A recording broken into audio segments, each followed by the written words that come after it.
What's up, y'all? Reggie here for Reg Talk TV, TM. I was reminded today that I wanted to do a video about this. Let's see if I can make this pretty quick. Yeah, it's not going to be pretty quick. Because I'm really probably going to end up rolling two topics into one. And I'm sure I'll make this a series. But victim mentality is my pet peeve.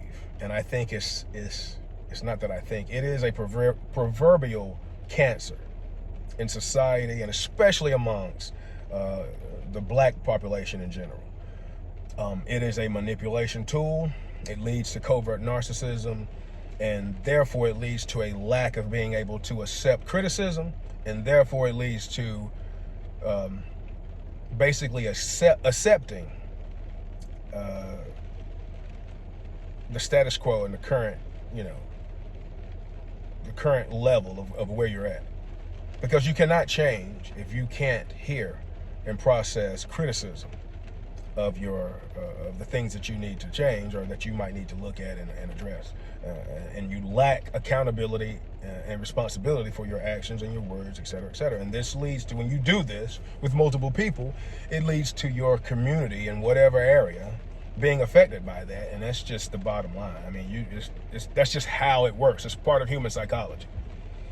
And this is why powers that be want to, get kids.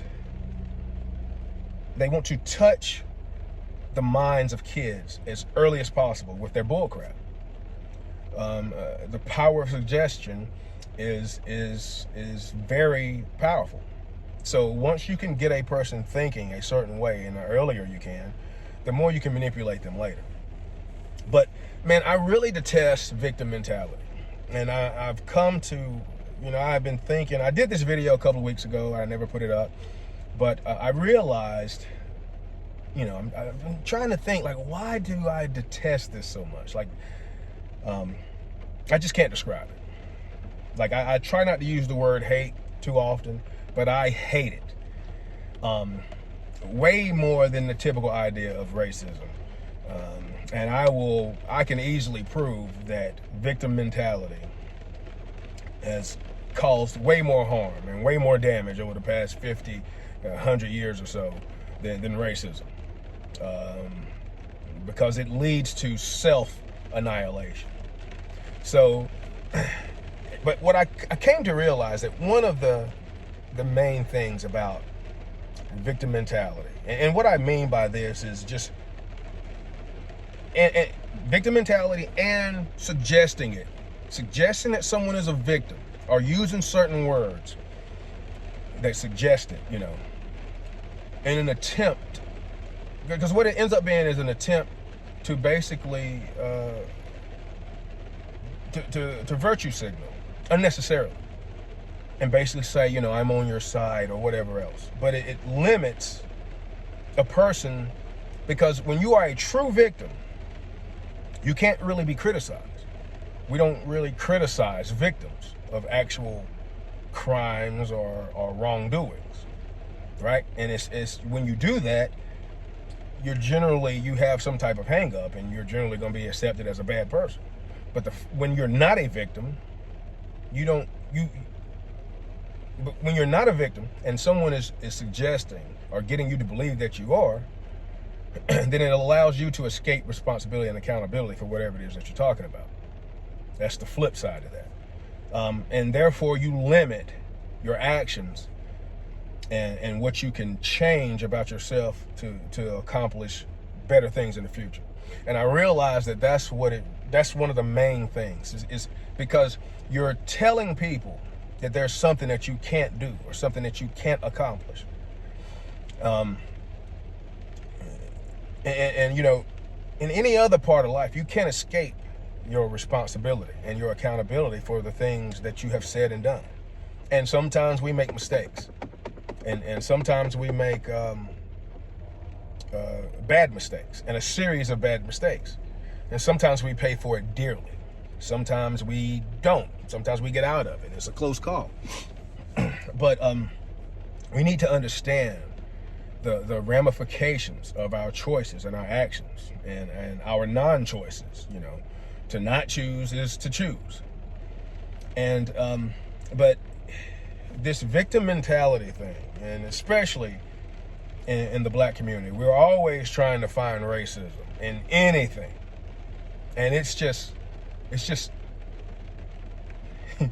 for me, it really is an injustice for those people who really experience it, because you're making other people, when you cry wolf, you're making other people not even want to be bothered with you when it comes to actual issues. And you just see this getting played out time and time again. But to me, the greater issue is it causes a person to basically feel sorry for themselves and avoid accountability and responsibility, self-reflection, and understanding if they are in the wrong or right. It's basically a lie. It's a lie. You're lying to a person. When they are not truly a victim, you're lying to them. And lying is never good. You're being dishonest. And I think that's just part of why I just detest this. And it limits you. And when you limit enough people, you limit your people. You limit your culture. You limit your demographic. And then you're taught to not reflect and not take responsibility and accountability for it, but to blame it on everybody else. And it's just covert narcissism when you do that over and over and over again. And also, I know enough, as I will be discussing in other videos, that we have the power, especially when it comes to black people in America, what we call black people and what we call America. We have the power to do literally anything we want to. I'm talking like legal stuff within reason. You can't get us to come together enough hardly for a picnic. That's a bad word, isn't it? To come together for dinner. But without it being related to a certain political party that has done nothing for us over the past 100 freaking years. So I don't know. This is definitely a rant, but I just can't stand it. And I know our power. And I know also that we were on the path to greatness. And by not understanding these things, we get manipulated out of it. Right? We start going down and accepting certain movements and certain things that derail us. And the next thing you know, we're still where we were 100 freaking years ago, for the most part. Just minus the segregation. So, it just is what it is. But I can't stand it. And I think it's because of these things. I know what it does, and we're going to talk about and discuss what it does, and talk about how it happens. But that's the basics of it. And I think I understand that, because I know, like I've experienced it, and I've seen it happen. I've seen it play out.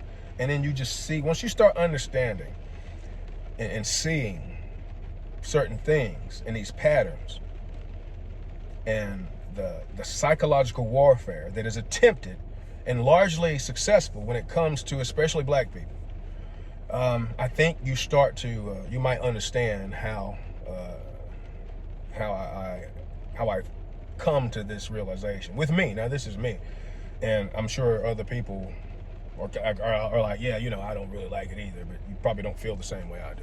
But I can't stand it, man. It is I can't stand it whenever I see it. And using the word bullying or attacking when that's not really the case is part of what I'm talking about, but it goes way beyond that. But we're going to talk about it. And before this video gets too long, I just wanted to mention that. And speaking of that, I'm gonna go ahead and do my next video about bullying, and have that conversation going too. And it will probably fall under this series or under this playlist or whatever. But anyway, peace, love, and light. See y'all in the next video.